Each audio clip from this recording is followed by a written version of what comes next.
Retour en France avec vous, Thierry Pêche, bonjour. Bonjour. Vous êtes directeur général de Terra Nova de 2019 à 2021. Vous avez présidé le comité de gouvernance de la Convention citoyenne pour le climat aux côtés de Laurence Toubiana.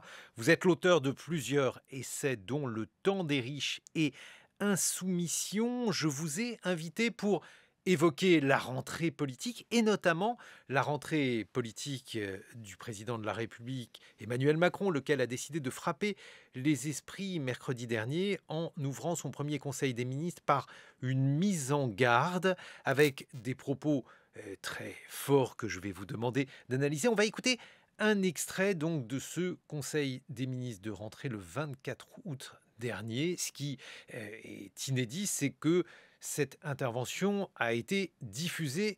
Voici l'extrait. Je crois pour ma part que ce que nous sommes en train de vivre est plutôt de l'ordre d'une grande bascule ou d'un grand bouleversement. D'abord parce que nous vivons, et cela pas simplement depuis cet été et ces dernières années, au fond, la fin de ce qui pouvait apparaître comme une abondance, celle des liquidités sans coût, celle de la fin d'une abondance de produits, de technologies qui nous semblaient perpétuellement disponibles, la rupture des chaînes de valeur, la rareté de tel ou tel matériau ou technologie réapparaît, la fin de l'abondance de terre ou de matière, et celle de l'eau également. Et là, nous aurons des dispositions à prendre pour tirer toutes les conséquences. C'est aussi la fin des évidences. Quand on regarde à la fois la France, l'Europe et le cours du monde, la démocratie, les droits de l'homme, si d'aucuns pensaient que c'était la téléologie de l'ordre international, les dernières années auront battu en brèche quelques évidences. C'est la fin de celle-ci, la montée des régimes illibéraux, le renforcement des régimes autoritaires, nous l'avons encore vu dans les discours désinhibés des derniers mois, sont clairs.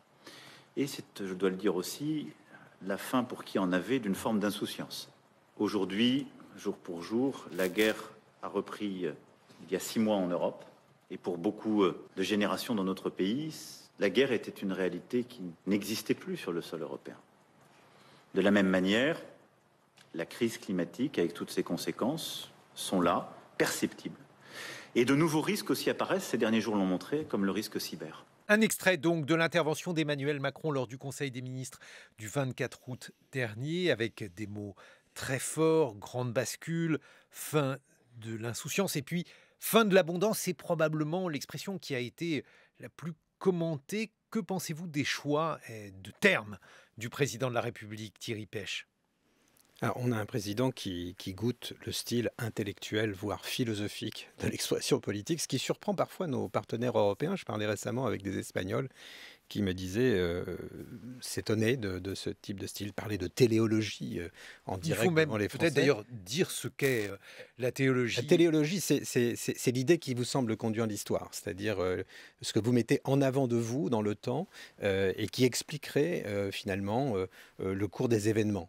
Et donc, là, dans le contexte où il l'utilise, dire que le modèle de la démocratie libérale aurait été la téléologie de l'histoire, ça veut dire que la plupart des régimes auraient tendanciellement, progressivement évolué vers ce modèle. Et ce n'est pas du tout ce qu'on a observé dans les années 90 en particulier, même si ce modèle était sorti triomphant de la guerre froide. Ce qui veut dire que si l'on suit la démonstration d'Emmanuel Macron, la science des fins, puisque la téléologie c'est une science des fins aussi, Thierry Pêche, eh bien elle doit être révisée, ce serait donc la fin de l'abondance, terme qui d'abord a été critiqué, puisque il y a beaucoup de commentaires, notamment celui de Jean-Luc Mélenchon hier, pour dire que beaucoup de Français, une majorité de Français, n'ont jamais connu l'abondance. Oui, c'est pas l'abondance pour tout le monde. Ça, c'est évidemment la critique qu'on peut faire. Mais enfin, sur le plan, je dirais, macro, ce jugement est assez juste, malheureusement. Et on va s'en apercevoir chaque jour un peu plus. On va s'apercevoir rétrospectivement qu'on a vécu dans un monde d'abondance. C'est-à-dire dans un monde où quand vous appuyez sur l'interrupteur, la lumière s'allume, vous ouvrez le robinet, l'eau coule, et elle est propre, elle est potable, etc. Toutes ces choses-là sont des évidences pour nous. Nous avons grandi dans un monde où ces commodités étaient disponibles sans fin et à un prix extrêmement bas. Aujourd'hui, l'énergie, l'eau, le président le dit, les sols, le foncier, risquent d'apparaître comme des biens, des commodités plus chères, plus rares et plus en compétition les uns avec les autres quant à leur usage. Donc c'est assez juste. À cela s'ajoute et c'est un point que soulève le président, et il est très important de le relever, que c'est aussi la fin de l'abondance des liquidités faciles. Devant la montée de l'inflation, la plupart des banques centrales occidentales ont décidé de remonter leur taux directeur. Ça va conduire à un renchérissement du crédit et ça va conduire aussi à un alourdissement de la charge des dettes publiques. Ce que veut dire le président ici, et c'est absolument fondamental pour la suite de la conversation, c'est que dans les mois qui viennent, il sera moins confortable pour un gouvernement de surmonter les épreuves en distribuant de l'argent public comme l'ont fait les Européens pendant la pandémie. Et d'ailleurs, ils ont eu raison de le faire. Bon, mais je reviens quand même sur cette question de fin de l'abondance qui n'est pas une fin de l'abondance pour tous. La précarité énergétique, elle existait Bien avant sûr. la crise ukrainienne, Thierry Pêche. Bien sûr, non, mais c'est le risque de ce type de discours un peu philosophique, intellectuel, général, comme moi je peux en produire parce que je suis un intellectuel. Lorsque vous êtes un homme politique, vous vous adressez à une diversité d'individus très grande, et parmi eux, il y a des gens, effectivement, qui n'ont pas du tout le sentiment de vivre dans l'abondance ou d'avoir vécu récemment dans l'abondance. Alors dans ce cas-là, pour eux, il n'y a pas de bascule. Non, pour eux, en effet, il n'y a pas de bascule. Vous savez, j'étais récemment au Conseil national de lutte contre l'exclusion, et il y avait dans le public 4 personnes, 4 femmes, qui avaient vécu à la rue dans les mois précédents. Je faisais une intervention sur le climat et la transition écologique, et l'une d'elles me dit, vous savez, j'ai compris une chose, monsieur Pêche, en vous écoutant, c'est que moi, je suis très écolo. Je ne mange pas de viande, je n'ai pas de voiture, je ne me chauffe quasiment pas, etc. Donc bien sûr, ce public-là, ces publics-là existent, et eux, ils ne vivent pas autant de l'abondance. Ça fait longtemps qu'ils en sont sortis. Et je crois qu'il y aurait eu évidemment une précaution à prendre pour ne pas laisser penser à tous qu'ils vivaient, je dirais, dans l'opulence. Alors maintenant que cela est dit, le fait d'insister sur la fin, là aussi, d'une période d'insouciance, est-ce que ça n'est pas étrange puisque beaucoup d'entre nous n'ont connu que le discours sur la crise et on ne peut pas dire que la crise s'accompagnait de l'insouciance, même si la crise, et la crise économique notamment, ça n'est pas la guerre qu'évoque Emmanuel Macron, Thierry Pêche. Mais oui, mais justement, je crois que c'est là qu'un ordre de grandeur a été franchi. Évidemment, nous avons grandi dans cette ambiance de crise perpétuelle, d'une certaine façon, crise économique. Mais moi, je n'ai pas souvenir de la guerre sur le continent européen. Je suis né en 1968. Peut-être la Yougoslavie quand La même. Yougoslavie, bien sûr, mais cette guerre-là qui irradie toute l'Europe, qui modifie le commerce des matières premières, qui modifie notre mode de vie, cette guerre-là, je ne l'avais pas connue. Là, la Yougoslavie n'a pas créé ce type d'effet. La guerre en Ukraine crée ce type d'effet. Et donc, je pense qu'on est en train de changer d'époque. Et ça, il faut le regarder en face. Par ailleurs, pour revenir à la téléologie, nous pouvions avoir, en dépit de ces crises, le sentiment que notre modèle démocratique, modèle des démocraties libérales, c'est-à-dire d'une cité d'individus libres et égaux se gouvernant collectivement dans un état de droit respectueux des libertés publiques, etc., et des minorités, nous pouvions avoir le sentiment que ce modèle était l'avenir de l'humanité. En 89, il sort triomphant de la fin de la guerre froide. Même certains parlent de fin de l'histoire de façon naïve à l'époque. Et c'est pas du tout ce qui s'est passé. C'est pas du tout ce qui s'est passé. C'est-à-dire que l'idée chère aux libéraux, selon laquelle le doux commerce des hommes de Montesquieu aurait raison des tyrans, des volontés de puissance, etc., au contraire, a donné naissance à deux régimes différents. D'un côté, le régime autoritaire communiste qui a quand même fait sortir des centaines de millions de gens de la pauvreté, de la misère et de la faim sans les faire voter une seule fois. Et puis, les régimes illibéraux, les démocraties dites illibérales, où certains voient le prélude à un abandon de la démocratie, ce qui est en train de se passer en Russie. Justement, je ne veux pas vous embêter, Thierry Pêche, mais malgré tout, cette illusion théologique selon laquelle on irait vers un monde apaisé, il y a eu des formulations à la fin des années 80, mais ça fait longtemps que ces illusions ont été abandonnées, non ? Longtemps, c'est pas sûr. Non, je crois pas. Je pense qu'on a mis longtemps à se réveiller de cette espèce de sommeil d'évidence dans lequel nous avons fait presque tous notre éducation. Et je crois que c'est ça dont il faut prendre fortement conscience aujourd'hui. Le péril illibéral n'est pas qu'une menace extérieure. Vous avez quantité de mouvements populistes un peu partout en Occident qui portent dans leur flanc cette idée que la démocratie pourrait se réduire à l'élection du chef. Donc, c'est pas une menace, je dirais, seulement exogène. Le discours d'Emmanuel Macron, pour rimer avec exogène, est en grande partie anxiogène. Est-il logique, est-il souhaitable qu'un chef de l'État utilise un langage aussi anxiogène, Thierry Pêche? Ah, c'est une bonne question. Moi, je crois que dans une période comme la nôtre, qui est encore une fois un changement d'époque, hein, il faut que les responsables politiques tiennent un discours de vérité et qui ne se contentent pas de commenter les crises les unes après les autres en se mettant dans la position du pompier qui court d'un incendie à l'autre. Je pense qu'il faut englober dans un discours de vérité les différents paramètres de la situation. Donc moi, je ne suis pas choqué du fait qu'un chef de l'État prenne le temps de dire à ses compatriotes, eh bien, nous changeons d'époque, la crise climatique, la crise ukrainienne, etc., etc. Maintenant, ce qu'on attend du politique, c'est pas simplement qu'il décrive une situation, c'est qu'il dessine un horizon d'action, qu'il s'exprime sur les moyens et la méthode de se défendre, de changer, etc.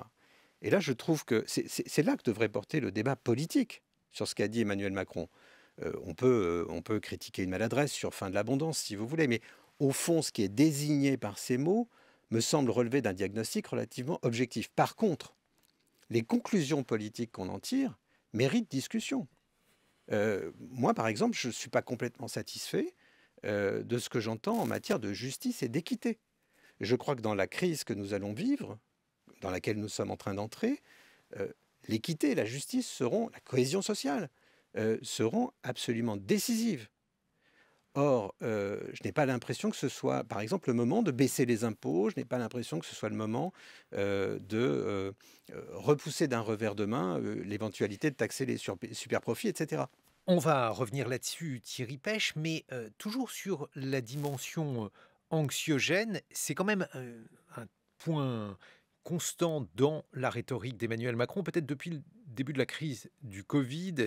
Il avait évoqué la guerre comme métaphore à l'époque du Covid. Ensuite, au début de la crise ukrainienne, il avait dit le pire est devant nous. C'est une expression un peu étonnante parce que le pire, c'est terrible, le pire, c'est polymorphe. De quel pire voulait-il parler? D'ailleurs, on peut encore se poser la question. C'est, semble-t-il, un trait commun à ces différents discours. Là aussi, je vous repose la question. Il y avait une image protectrice du chef de l'État et dans la communication, en tout cas d'Emmanuel Macron, c'est quelque chose qui a été en partie abandonné, vous ne trouvez pas? Je ne pense pas que ce soit un choix de communication ou de rhétorique, hein. Je pense Ce qui ne veut pas dire que, quand je dis choix de communication, peut-être le pense-t-il, mais en tout cas, c'est quelque chose qu'il formule alors qu'il aurait pu ouais. le dire autrement. La peur peut être utile et rationnelle. C'est important de se le dire. Ce n'est pas ce que disait Aron. Aron disait que la peur était un sentiment infrapolitique qui, justement, oui. Mais dans le danger, ne pas avoir peur n'est pas un signe de grande rationalité. Et donc, je pense qu'il est important de dire aux Français que les choses ne vont pas s'améliorer là dans les mois qui viennent. Il vaut mieux qu'ils en soient prévenus. Et je pense que c'est à ça c'est en ça que consiste l'alerte du président de la République. Encore une fois, ça ne veut pas dire qu'on valide les conséquences politiques qu'il peut en tirer, mais de ce point de vue-là, ça me semble assez juste. Les Français vivent depuis 2 ans, 3 ans, dans un contexte politique et budgétaire où, en gros, quand il y a un problème, il y a de l'argent public qui vient le dissoudre. On peut dire que la population française a été mise un peu sous sédation d'argent public face à la pandémie, au Covid, etc. Et tant mieux, parce que ça a permis de sauver beaucoup de situations, beaucoup d'entreprises, beaucoup d'emplois. Mais ils n'ont pas senti, d'une certaine façon, la réelle morsure de l'histoire. Et d'ailleurs, nous sommes aujourd'hui en France un pays où l'inflation est plus faible qu'ailleurs parce que les choix des pouvoirs publics, du bouclier tarifaire, etc., amortissent le choc. Donc il y a un moment, il faut sortir de cette situation et il faut dire aux gens, eh bien, les choses ne vont pas s'améliorer, nous allons devoir faire des sacrifices pour défendre ce que nous sommes, ce que nous croyons, ce que nous pensons. Très bien, mais on pourrait dire aussi, c'est par exemple ce qu'écrivait le journal Le Monde cette semaine, qu'Emmanuel Macron est devenu le président des crises et qu'il peut y avoir une manière habile de présenter cela pour camoufler, alors je ne sais pas, hein, ses opposants diraient une absence de politique vertébrée, ou en tout cas dans la situation politique qui est celle de La République En Marche avec une majorité relative, eh bien, il faut peut-être accentuer la présence des crises, Thierry Pech. Bon, les crises sont là. Vous savez, quand vous faites le bilan d'un quinquennat, vous faites le bilan, bien sûr, des projets qui ont été réalisés ou pas d'ailleurs, puis vous faites aussi le bilan des contingences. Nicolas Sarkozy n'avait pas vu venir la crise financière de 2008, François Hollande n'avait pas vu venir la vague d'attentats, Emmanuel Macron n'a pas vu venir la pandémie, la guerre en Ukraine. Il ne pouvait pas voir venir. Mais ce qu'on attend d'un président, ce n'est pas simplement qu'il applique un programme, c'est qu'il gère des contingences. Et ces contingences sont nombreuses, en chaîne, et elles peuvent donner le sentiment que le politique est réduit à la gestion des urgences. Bon. Et c'est de ça qu'il essaye de sortir. Alors évidemment, on peut s'interroger sur l'identité, la consistance idéologique du mouvement La République En Marche. Ça fait longtemps qu'on s'interroge sur ce sujet. On n'a pas découvert ça avec la guerre en Ukraine et la crise climatique. Personnellement, j'ai écrit dans Le Monde il y a maintenant 6 ans, je crois, le macronisme n'existe pas comme substance idéologique, c'est un syncrétisme. Et je continue de le penser. C'est une fonction historique qui consiste en politique à faire travailler ensemble des gens qui viennent d'horizons différents. Syncrétisme ou alors une alliance de contraires, parce que ce n'est plus un syncrétisme. Alors évidemment, c'est la question que posent tous les syncrétismes. Jusqu'où des gens qui croient des choses différentes. Alors ça devient un paradoxe, ce n'est plus un syncrétisme. Et bien voilà, jusqu'où ça peut fonctionner. Et notamment dans un contexte où les équilibres parlementaires tirent cette majorité plutôt sur sa droite. Donc cette question est tout à fait légitime. Mais l'idée selon laquelle La République En Marche aurait eu une sorte d'identité idéologique stable et l'aurait perdue récemment, cette idée me semble fausse.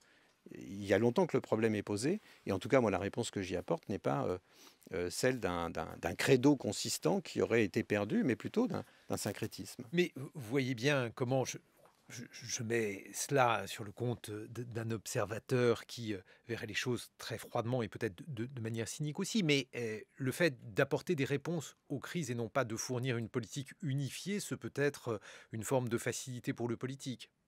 Bien sûr, c'est le risque. C'est ce que je disais tout à l'heure, c'est le politique pompier qui court d'un incendie à l'autre et qui, ce faisant, prend des décisions qui, au total, ne font pas une politique cohérente. Et c'est précisément le risque qu'il faut surmonter dans cette période. Là, on en arrive aux réponses politiques et c'est ça dont il faut discuter. Moi, je crois que le diagnostic selon lequel l'Europe a besoin d'être souveraine et indépendante, qui est le plaidoyer constamment renouvelé d'Emmanuel Macron depuis des années, ce diagnostic-là, il est pertinent. Je pense que l'alerte sur la crise climatique est pertinente. Encore faut-il y donner suite politiquement.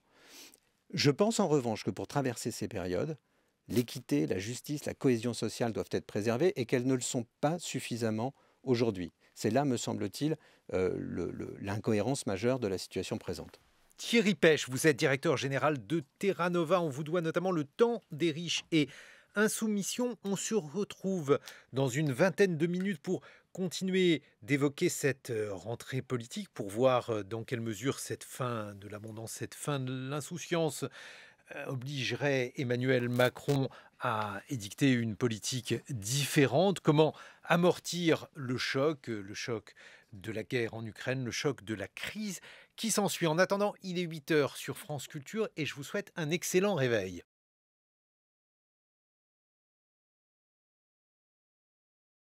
Et nous retrouvons notre invité Thierry Pech. Vous êtes directeur général de Terra Nova de 2019 à 2021.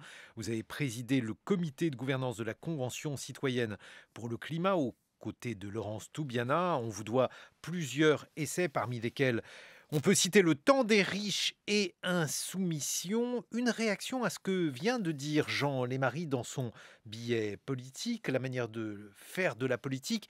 A-t-elle changé? Il se posait la question. Ces références communes, par exemple, à Jean-Luc Mélenchon et à Elisabeth Borne, au temps de l'incertitude, Thierry Pech. J'aimerais que le diagnostic de Jean Lémarie se vérifie dans les jours qui viennent, c'est-à-dire qu'on puisse vérifier que ces crises rafraîchissent un peu la façon de poser les questions, qu'elles rendent la politique plus modeste dans son expression. En effet, reconnaître l'incertitude, c'est le minimum. Néanmoins, je n'en suis pas complètement convaincu. J'écoutais Jean-Luc Mélenchon hier dire pour nous, ce sera la bataille générale, ni arrangement, ni concession. On ne peut pas dire que ce soit une entrée en mêlée qui invite à la discussion ouverte, à la délibération. Donc je suis hésitant. Je vois bien que ces crises posent des questions très concrètes, très quotidiennes. Et c'est peut-être le reproche qu'on pourrait faire au président de la République qui a fait le philosophe au moment où, de l'autre côté du Rhin, le chancelier allemand dit aux Allemands raccourcissez vos douches. Il est dans le quotidien d'une certaine façon. Et là, on a une expression très générale, alors que ces crises, effectivement, donnent du poids aux choses ordinaires. J'ai en mémoire, en vous le disant, la phrase de Beveridge après la fin de la Seconde Guerre mondiale qui dit la guerre a donné de l'importance aux gens ordinaires. Bien, les crises donnent de l'importance aux gens et aux choses ordinaires. Et la politique doit aussi mettre ses mains dans cet univers des choses ordinaires. Parce qu'en effet, des choix aussi quotidiens que qu'est-ce que je fais pour me déplacer, etc., ont un impact et deviennent politiques. Mais, alors évidemment, on va peut-être en parler, les éco-gestes ne résument pas toute la question de la sobriété, mais au fond, ça fait entrer la politique dans les choix quotidiens. Juste pour revenir quand même sur le temps de l'incertitude, est-il souhaitable qu'un politique évoque cette incertitude alors même qu'il devrait indiquer des chemins à suivre? On parlait de théologie en première partie, puisque c'est le terme Oui. qu'Emmanuel Macron a évoqué, la science des finalités. Ça fait longtemps qu'on considère que la modernité, c'est justement une question de plus en plus difficile sur le plan téléologique, puisque la modernité, cela implique des enchaînements qui sont plus compliqués qu'auparavant. Nous avons des politiques pour nous éclairer, Thierry Pech, pas pour avouer qu'ils ne savent pas. Mais l'incertitude ne va pas de pair nécessairement avec l'inaction. Dans l'incertitude, Comment agir si vous êtes dans l'incertitude? il faut agir. Ne pas agir, c'est presque la pire des choses. Donc, il faut agir, mais en affectant ses choix d'un certain coefficient d'incertitude. C'est ça la politique modeste. Dans la pandémie, on ne maîtrisait absolument pas les paramètres. L'illusion rétrospective peut nous laisser penser que c'était simple, mais au moment présent, dans la pandémie, nous ne savions pas comment le virus se transmettait, combien il ferait de morts, etc. Et néanmoins, il fallait agir. Et donc, l'incertitude ne veut pas dire qu'on n'agit pas. Simplement, on prend des risques dans l'action. L'action, c'est toujours risqué. Mais le pire des risques, c'est de ne pas agir, c'est de ne rien faire, justement. Alors, si on prend ces crises par ordre, si on prend tout d'abord la crise climatique, j'en parle en premier, Thierry Pech, parce que vous avez notamment travaillé à ce sujet au cours de la Convention citoyenne. Là aussi, on a l'impression qu'il y a une vraie bascule pour Emmanuel Macron, puisque à l'issue de la Convention citoyenne, nous étions d'ailleurs on avait consacré des matins à ce thème, on avait eu l'impression qu'Emmanuel Macron était très en retrait par rapport aux propositions de la Convention citoyenne. Et puis aujourd'hui, on le retrouve avec un discours où il n'est pas encore collapsologue, mais il s'en rapproche presque. Où est la cohérence là-dedans? La cohérence, c'est dans les engagements de la France depuis 2015, dans les COP. Ça n'a pas bougé. Et la difficulté, c'est de les honorer. Je pense que ce qui se passe aujourd'hui, et ce serait pareil si c'était un autre président de la République, c'est que la politique écologique est obligée d'entrer dans le réel. Jusqu'au quinquennat de François Hollande, l'écologie, c'était une affaire de déclaration, d'intention et de promesse. Là, on entre dans le réel. On entre dans le réel des manifestations de la crise climatique et on entre dans le réel des contraintes qu'il faut mettre en place, des mécanismes qu'il faut installer pour encourager les acteurs, les agents économiques à procéder de telle ou telle façon. Donc, c'est ça qui est difficile. Alors, la Convention climat, ses propositions n'ont pas toutes été honorées, c'est le moins qu'on puisse dire, mais certaines l'ont été. Moi, je ne fais pas partie de ceux qui disent inaction climatique, parce que je vais vous donner un exemple. La Convention climat proposait de créer une obligation de rénovation thermique des bâtiments pour les propriétaires bailleurs, pour ceux qui louent leur logement. Cette proposition a été adoptée dans la loi climat et résilience. Donc, vous voyez, il en reste quelque chose. Et aujourd'hui, ça semble déranger un certain nombre d'organisations, par exemple la FNAIM, qui trouve que ça perturbe un petit peu le marché. C'est donc qu'il s'est passé quelque chose. On ne peut pas dire qu'il ne s'est rien passé, si vous voulez. Et je pourrais donner d'autres exemples. Mais ça, c'est l'entrée dans le réel. Et l'entrée dans le réel, c'est toujours plus compliqué que les promesses. Si vous écoutez certains, que je ne citerai pas, dire ce qu'il faudrait faire en matière écologique, ils font des listes d'interdictions. Mais c'est très facile quand on n'est pas au pouvoir de faire des listes d'interdictions. Quand on est au pouvoir, c'est beaucoup plus compliqué. Et par ailleurs, vous voyez, vous dites par exemple, c'était une des propositions de la Convention citoyenne qui elle aussi a été adoptée, toutes les villes de plus de 150 000 habitants devront créer une zone à faible émission au cœur de leur agglomération.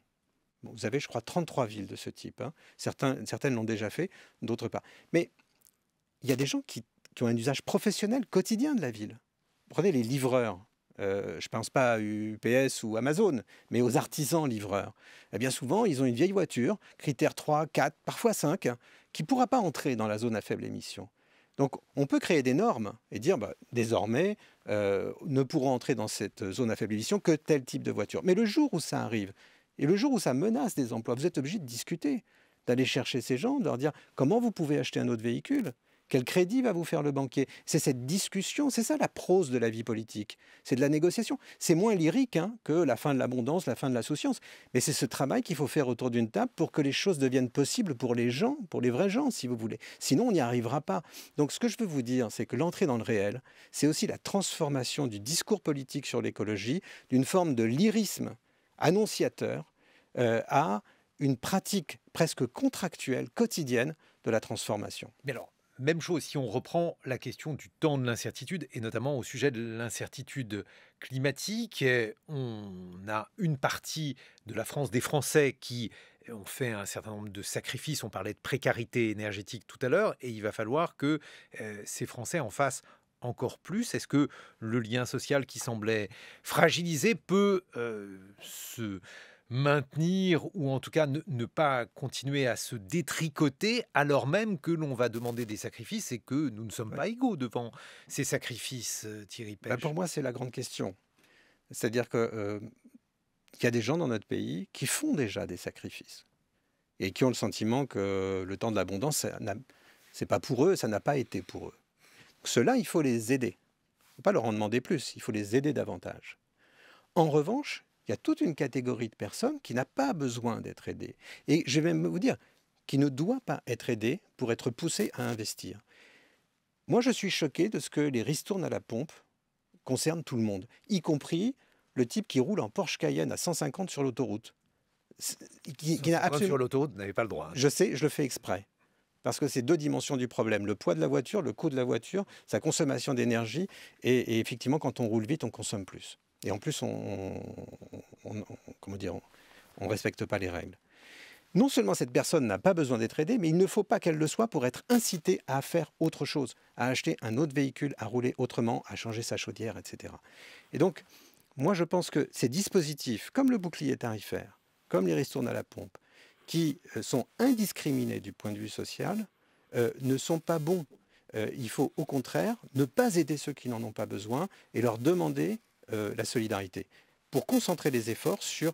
C'est pour ça que nous, on avait proposé à Terra Nova une tarification duale de l'énergie. En fait, pour votre énergie domestique, il y a une quantité un peu vitale. Celle-là doit être sous prix administré. Voilà. En revanche, quand vous dépassez cette quantité vitale, il n'y a pas de raison. C'est autre chose, ce sont des choix personnels ou voire des choix de confort. Et là, pour le coup, le prix doit appliquer sa dureté pour vous inciter à investir, à changer vos équipements et à faire mieux. Alors, il y a donc la question de l'équité, bien sûr, elle se pose. Il y a aussi la question du respect, je vais le dire en un mot, des libertés individuelles face à la crise climatique.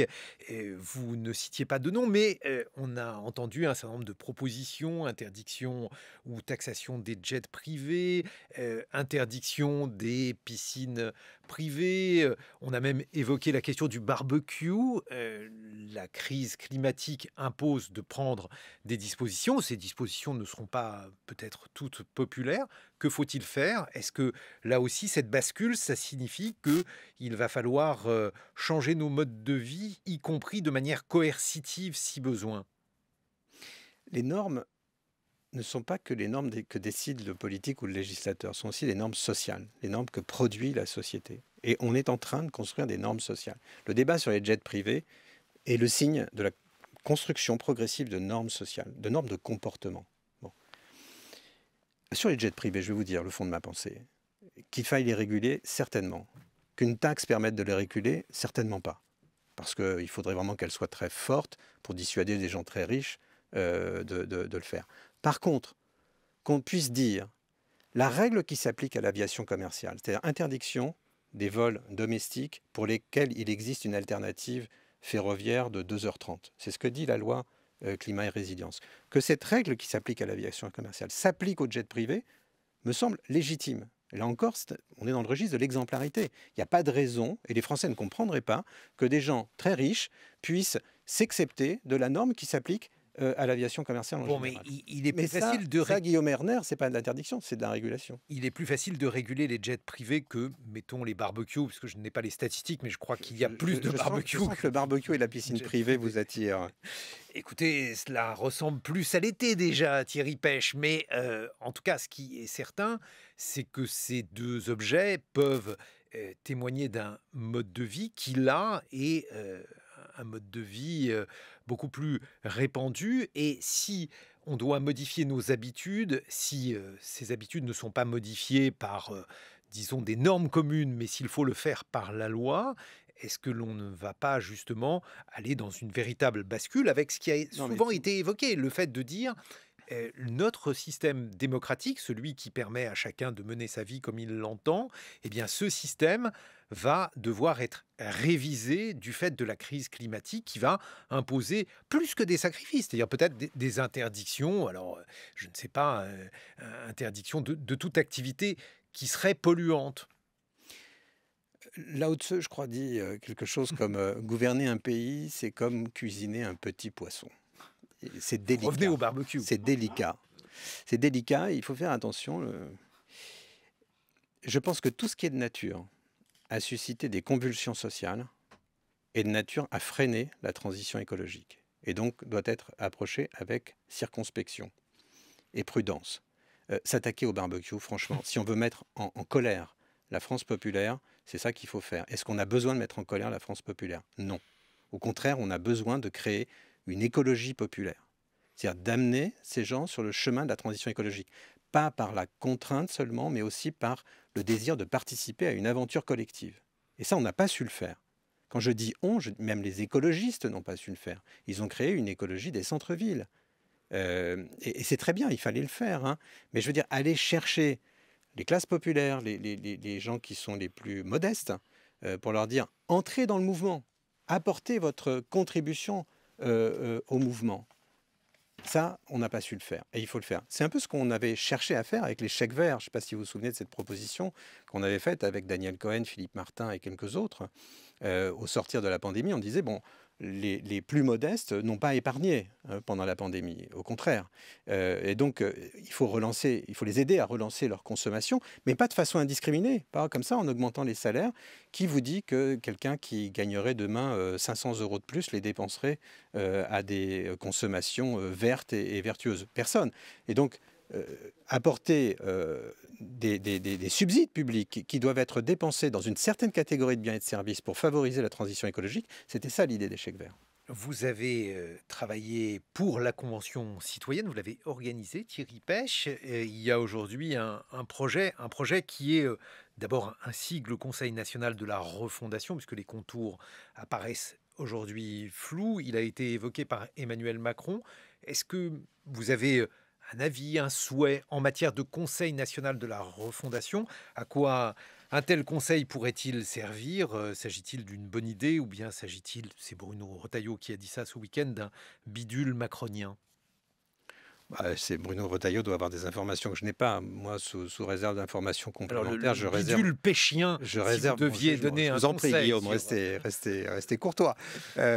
Non, je crois que le diagnostic a été posé pendant la campagne, qu'il fallait gouverner davantage avec les Français, par Emmanuel Macron, un diagnostic posé par lui, est juste.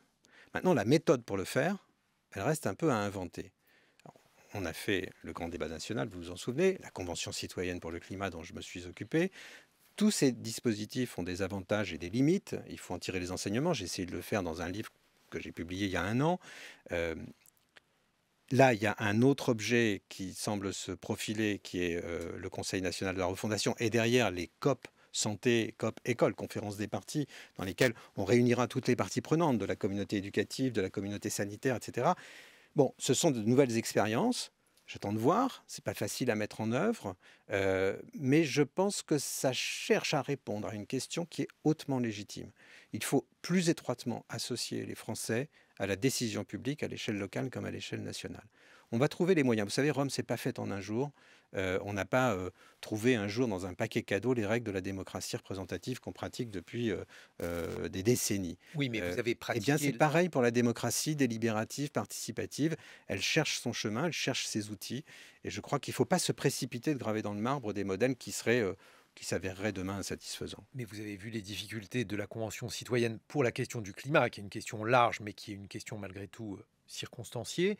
Et s'il s'agit de refonder quoi? Est-ce que cet objectif-là, qui n'est pas large, qui est infini, peut être le rôle, ou en tout cas...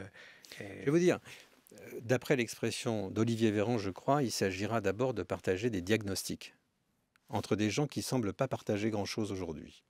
Si au moins on pouvait réussir ça, on aurait fait un grand pas. Vous savez, 50% du problème, c'est de se mettre d'accord sur le problème. Hein, et ce n'est pas le cas aujourd'hui. Donc, je pense que si ça sert à ça, c'est déjà pas mal. Mais partager entre qui? C'est ça la question. Qui est autour de la table? Donc, des groupes parlementaires, des partis politiques, des associations, des syndicats. C'est ce tour de table aussi qu'il faut préciser.